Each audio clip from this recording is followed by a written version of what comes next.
Video like जरूर कर लीजिए और ऐसे वीडियो लगातार फ्री में पाने के लिए चैनल को तुरंत सब्सक्राइब कर लीजिए और बेल आइकन को जरूर टैप कर लीजिए ताकि आगे भी सारे वीडियो आपको मिलते रहे। यूट्यूब में फॉलो करते हैं तो प्लीज ये वाला फ्री टेलीग्राम चैनल जरूर ज्वाइन कर लीजिएगा। सारे नोटिफिकेशन सारे अपडेट यहीं पे आते हैं, ध्यान रखिए। नमस्कार दोस्तों, एग्जाम प्रिपरेशन के यूट्यूब चैनल पर एक बार फिर से आप सभी का मैं प्रियंका बहुत बहुत स्वागत करती हूँ। आरओ री एग्ज़ाम के लिए हम लोग टेस्ट सीरीज सॉल्व कर रहे हैं जो कि डेली रात को 9 बजे आ रही है। उसी को फोकस करते हुए हम लोग आगे की क्लास कंटिन्यू कर रहे हैं। अगर आप न्यू हैं चैनल पर, ये क्लास डेली आप रात को 9 बजे देख सकते हैं, जिसमें आरओ का एग्ज़ाम हो या यूपी पीसीएस हो, आप दोनों को टारगेट करते हुए यहाँ पर क्लास कर सकते हैं। ये आपको जो टेस्ट सीरीज दी जा रही है, अलग अलग मॉक टेस्ट हैं और उनसे जो इंपॉर्टेंट क्वेश्चन हैं वो मैं लेकर के करवा रही हूँ। तो मतलब आप इसमें सीरियल देख रहे होंगे कि बिल्कुल एग्जैक्ट सीरियल नहीं चल रहा होगा। 100 to 150 क्वेश्चन में लेकर के चलती हूँ और उसमें भी जो आपके क्वेश्चन नहीं आ सकते हैं वो मैं इनको स्किप कर देती हूँ, लेकिन जो मोस्ट इंपॉर्टेंट क्वेश्चन है वो मैंने रखे हुए हैं। तो डेली इस सीरीज को फॉलो कीजिए। इसमें ज़्यादातर प्रश्न वो मिलेंगे जो लेटेस्ट ट्रेंड रहा है एग्जाम पैटर्न का, जैसे कि क्रोनोलॉजी वाले क्वेश्चन, स्टेटमेंट वाले क्वेश्चन और स्टेटमेंट देकर के पूछना कि इनमें से कौन कौन से कथन सही हैं। ठीक है, इस तरीके के ऑप्शन दे दिए जाते हैं। हिस्ट्री हो, ज्योग्राफी हो, पॉलिटी हो, यूपी जीके हो, सारे सब्जेक्ट आप यहाँ पर कवर करेंगे। तो ध्यान से इस क्लास को देखिए।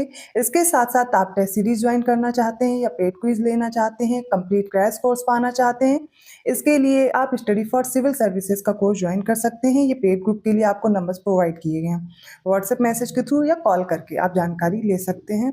कोशिश कीजिए अभी जो आप पढ़ रहे हैं उसको रिवाइज कीजिए, साथ में अच्छे से प्रैक्टिस कीजिए। प्रैक्टिस के लिए आपको टेस्ट सीरीज अवेलेबल कराई जा रही है, जो कि आपको पता है जो अभी लेटेस्ट ट्रेंड रहा है यूपीपीएससी का और बदलता जा रहा है, तो उसके अकॉर्डिंग आप खुद को तैयार कीजिए। आप वही पैटर्न फॉलो कीजिए, ना कि आप अलग से ऐसा कंटेंट पढ़ रहे हो जो आपके एग्जाम के लिए इंपॉर्टेंट भी ना हो और आपका टाइम वेस्ट हो जाए। ठीक है, तो आपको अब इतना पता होगा, आप एग्जाम देते हुए इतना समझ गए होंगे कि आपको कैसा ट्रेंड और पैटर्न रहा है और कैसे आपको कंटेंट अपना चूज करना है। ठीक है, इसके अलावा मैं जानकारी देना चाहूँगी, अगर आप कोर्स लेना चाहते हैं स्टडी फॉर सिविल सर्विसेज का तो ऐप डाउनलोड कर लीजिए। ऐप से आपको कोर्स मिल जाएगा, जिससे आप आसानी से परचेज कर पाएंगे और ज्ञान सर कूपन कोड अप्लाई करेंगे तो डिस्काउंट भी मिल जाएगा।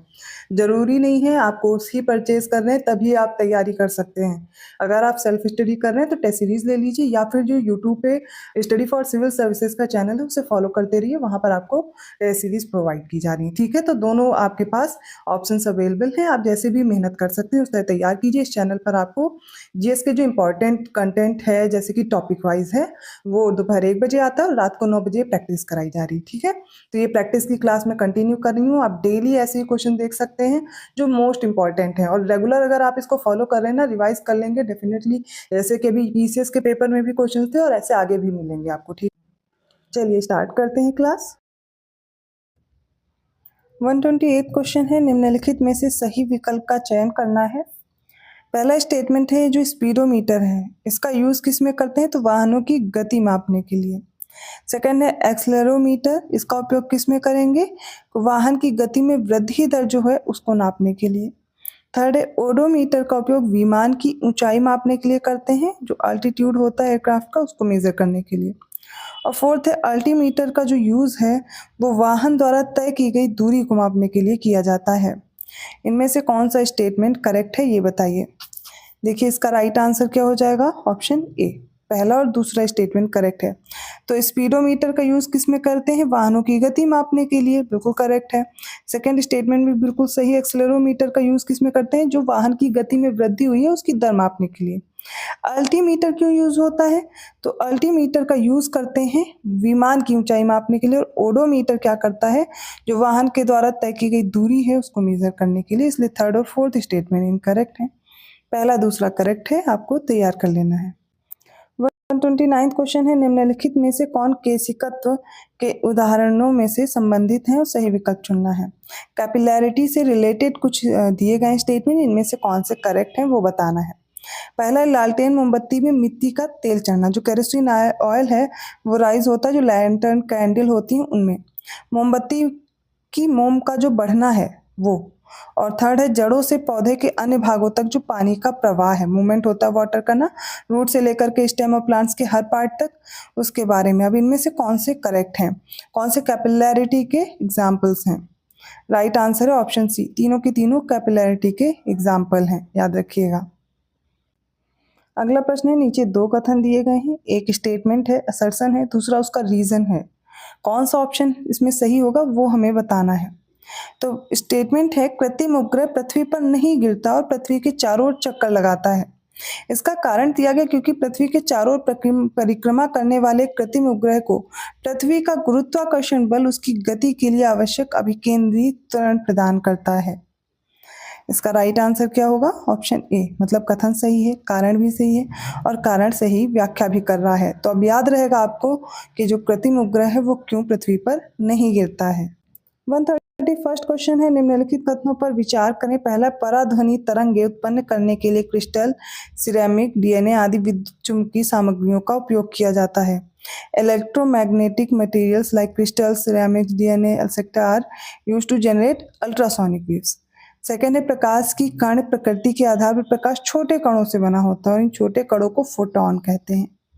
थर्ड है, पराध्वनि संसूचक यंत्र का उपयोग करके मानव शरीर के आंतरिक अंगों का प्रतिबिंब प्राप्त किया जा सकता है अल्ट्रासाउंड स्कैनर के जरिए से, जो इंटरनल ऑर्गन्स ह्यूमन बॉडी के, उनकी इमेज ऑब्टेन की जा सकती है।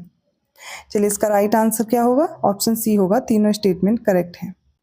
132 देखिए, नीचे दो कथन दिए गए हैं, असर्शन और रीजन है, देख करके सही उत्तर बताना है। स्टेटमेंट है, वाहनों की सर्च लाइट और हेडलैम्प में परवलयिक दर्पण का उपयोग किया जाता है। ठीक है, तो कौन से? पैराबोलिक मिरर्स की बात की जा रही है। सेकंड है, अब इसका जो कारण है, क्योंकि ये जो पैराबोलिक मिरर होते हैं इनके फोकस पर स्थित सोर्स से आने वाली प्रकाश किरणें एक निश्चित तीव्रता के साथ समानांतर किरण में परिवर्तित होती हैं। इनमें से कौन सा स्टेटमेंट करेक्ट है? मतलब कौन सा ऑप्शन करेक्ट है? ऑप्शन ए करेक्ट है, कारण कथन दोनों सही हैं और सही व्याख्या भी करता है। तो वाहनों की जो सर्च लाइट और हेडलैम्प होते हैं इनमें पैराबोलिक मिरर का यूज करते हैं, क्योंकि जो पैराबोलिक मिरर होते हैं इनके फोकस पर स्थित स्रोत से आने वाली जो प्रकाश किरणें हैं एक निश्चित तीव्रता के साथ समानांतर किरण में परिवर्तित होती हैं। 133 क्वेश्चन है, निम्नलिखित कथनों पर विचार करें। पहला स्टेटमेंट है, किसी धातु की सतह से बाह्य ऊष्मा ऊर्जा प्रदान करने पर मुक्त इलेक्ट्रॉन उत्सर्जित होते हैं और यह तापायनिक उत्सर्जन कहलाता है, मतलब थर्मोनिक एमिशन बोलते हैं इसको। सेकेंड है, धातु पर प्रबल विद्युत क्षेत्र लगाकर धातु की सतह से इलेक्ट्रॉन उत्सर्जित करना, ये क्या कहलाता है? फील्ड एमिशन या फिर क्षेत्र उत्सर्जन कहलाता है। थर्ड है, जब देहली आवृत्ति या उच्च आवृत्ति का प्रकाश किसी धातु की सतह पर पड़ता है तो क्या होता है? इलेक्ट्रॉन उत्सर्जित होते हैं और प्रकाश विद्युत उत्सर्जन कहलाता है, इसे फोटो इलेक्ट्रिक एमिशन कहते हैं। तो तीन तरह के एमिशन दिए गए, थर्मोनिक एमिशन, फिर फील्ड एमिशन है और फोटो इलेक्ट्रिक एमिशन है। तीनों स्टेटमेंट करेक्ट हैं। जब भी क्या होता है, किसी धातु पर कोई बाह्य ऊष्मा ऊर्जा दी जाती है तो इलेक्ट्रॉन मुक्त होते हैं। अब ये किसकी वजह से हो रहा है? बाह्य ऊष्मा, हीट एनर्जी की वजह से हो रहा है, इसलिए इसे थर्मोनिक एमिशन बोलते हैं। लेकिन जब इलेक्ट्रॉन्स एमिट होते हैं किसकी वजह से? जब उस पर कोई प्रबल विद्युत क्षेत्र लगाया जाता है, ठीक है, तब क्या होता है? ये फील्ड एमिशन होता है।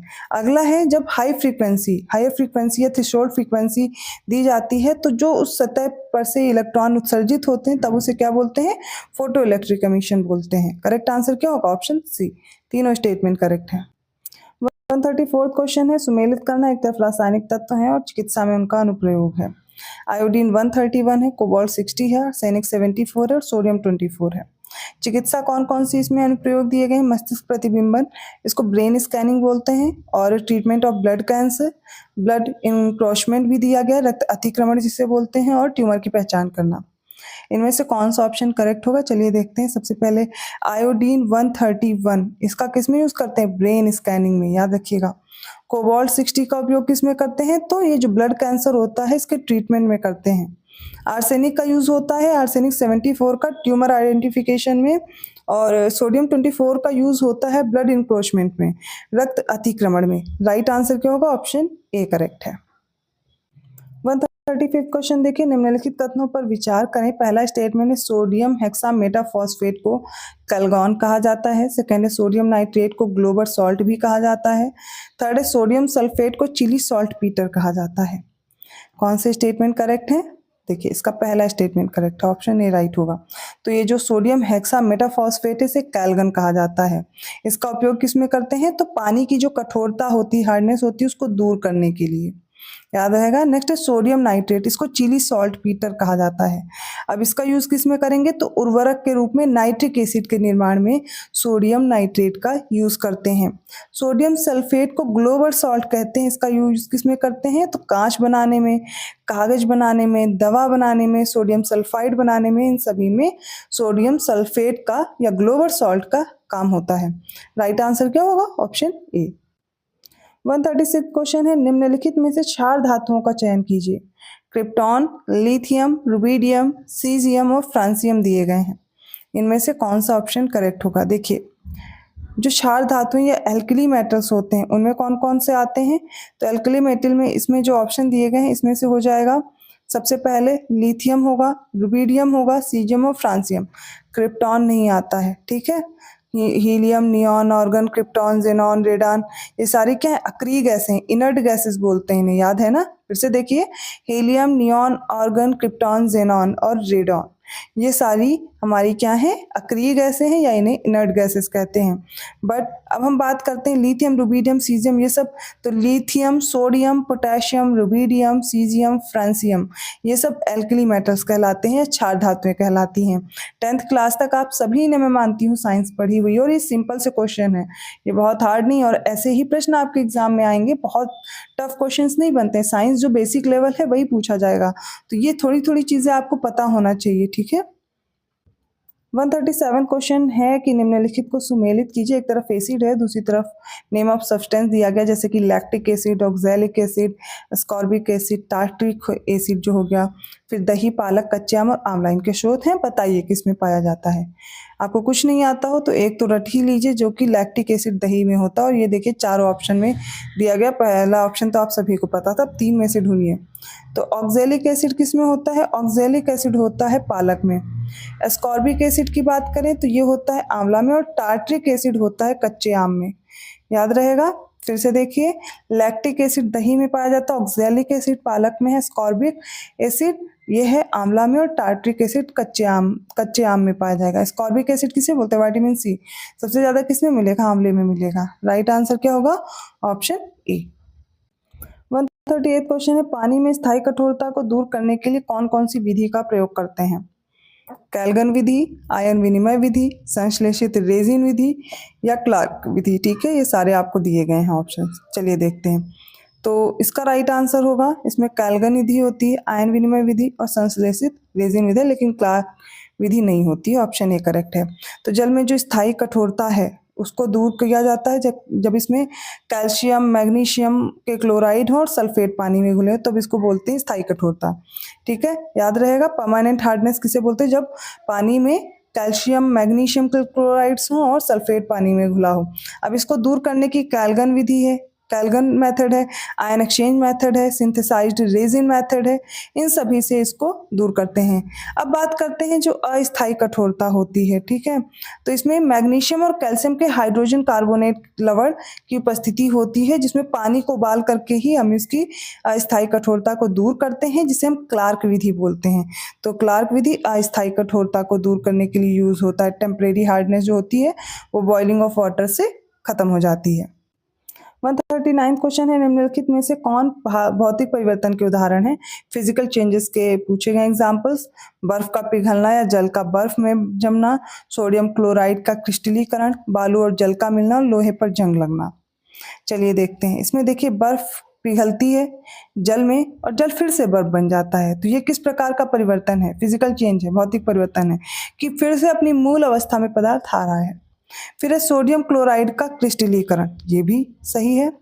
नेक्स्ट है बालू और जल का मिलना, बालू और जल का मिलना, ये किस प्रकार का एग्जाम्पल हो जाएगा, ये हो जाएगा फिजिकल चेंज का। लेकिन लोहे पर जंग लगना ये कैसा है, ये रासायनिक है। लोहे पर जंग लगना, लकड़ी का टुकड़ा जलना, दूध का स्कंदन। अब आप ये बताइए, अगर लोहे में जंग लग गई है तो क्या वो फिर से लोहा बन सकता है, अपनी मूल अवस्था में नहीं आएगा ना वापस। लकड़ी जलने के बाद क्या फिर से लकड़ी बन सकती है, नहीं बन सकती। इसलिए ये जो परिवर्तन जो अपनी मूल अवस्था में पदार्थ ना पाए वो सारे केमिकल चेंज है। और बर्फ का पिघलना या जल बर्फ में बन जाए, सोडियम क्लोराइड का क्रिस्टलीकरण हो जाए, बालू और जल का मिलना हो जाए, ठीक है, सल्फर का द्रव में बदलना और ठीक है, और फिर से सल्फर में बदलना। तो ये सब क्या है, ये भौतिक परिवर्तन है जिसमें पदार्थ अपनी मूल अवस्था में फिर से वापस आ जाता है। ऑप्शन बी करेक्ट है। नेक्स्ट क्वेश्चन देखिए, निम्नलिखित में से कौन से जीव आर्थ्रोपोडा संघ से हैं? फाइलम आर्थ्रोपोडा में कौन आते हैं? नेरिस, स्कॉर्पियन, स्पाइडर, माइट या क्रैब? इनमें से बताने हैं। देखते हैं इसमें कौन कौन आएगा। इसमें बिच्छू आएगी, मकड़ी आएगी, बरूथी जिसे घुन बोलते हैं, माइट, और केकड़ा, ये सारे आते हैं। ठीक है, फिर से याद रखिएगा, जो नेरिस है ये एनेलिडा का है। किसका है? एनेलिडा, फाइलम एनेलिडा याद रखिएगा, नेरिस। बाकी बचे कौन? बिच्छू, मकड़ी, बरूथी, केकड़ा, आर्थ्रोपोडा, ये सारे के सारे क्या होंगे? ये सारे के सारे आर्थ्रोपोडा में आते हैं, फाइलम आर्थ्रोपोडा में। तो आज के साइंस के इंपॉर्टेंट क्वेश्चन थे। आई होप आपको समझ में आएंगे। किसी भी क्वेश्चन में डाउट लगे आप कमेंट करके पूछ सकते हैं, मैं उसका आंसर फिर से अगले वीडियो में एक्सप्लेन कर दूंगी। वीडियो अच्छा लगा तो प्लीज़ लाइक जरूर कीजिए, चैनल को सब्सक्राइब कीजिए और लोगों को शेयर करते रहिए। ऐसे ही क्वेश्चंस के साथ मैं आती हूँ नेक्स्ट वीडियो में। पेड कोर्स में इंटरेस्टेड हैं, डिस्क्रिप्शन बॉक्स में नंबर दिए गए हैं। ऐसे ही और भी क्वेश्चन आप लगातार सॉल्व कर पाएंगे, मॉक टेस्ट सॉल्व करेंगे। ये मैं कुछ क्लासेस डेली दे पाती हूँ, लेकिन आप कंप्लीट कोर्स ज्वाइन कर पाएंगे अगर आप कोर्स परचेज करते हैं स्टडी फॉर सिविल सर्विसेज का। ऐप डाउनलोड करके भी कोर्स मिल जाएगा। मैं मिलती हूँ अगली क्लास में, तब तक के लिए धन्यवाद। आपको वीडियो लाइक ज़रूर करना, अभी तक चैनल सब्सक्राइब नहीं किया तो प्लीज़ कर लीजिए।